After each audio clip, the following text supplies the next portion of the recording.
Hello বন্ধুরা, কেমন আছো তোমরা সবাই? আশা করি তোমরা সকলে খুব ভালো আছো আর আমিও ভালো আছি। তো পিএস ফ্যামিলিতে তোমাদের সকলকে অনেক অনেক ওয়েলকাম। তো সরস্বতী পুজোর এই যে যাচ্ছিলাম সরস্বতী পুজোতে, ওখানে খিচুড়ি হচ্ছিল, তাই আমি আমার কাকার মেয়ে বেরিয়েছি।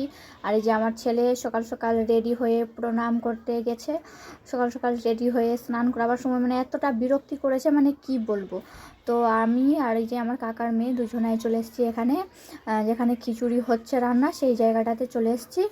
আর এই যে দেখো সকালকার ভিডিও পুরো সকাল এত সকালের দিকে উঠে স্নান টান করে পুজোর দিকে তাড়াহুড়ো করে গেছি, যে বলার কথা না, এতটা তাড়াহুড়ো হয়েছিল।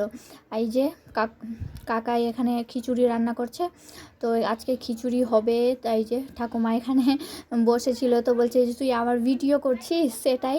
তো এই যে সবাই এখানে করছে, কাকু বলছে যে আমাকে ফেসবুকে ছাড়িস না, ও ভাবছে যে আমি ফেসবুকে ছাড়বো, তাই। তো আজকের জন্য টাটা। কেমন লাগলো ব্লগটা অবশ্যই কিন্তু জানাই।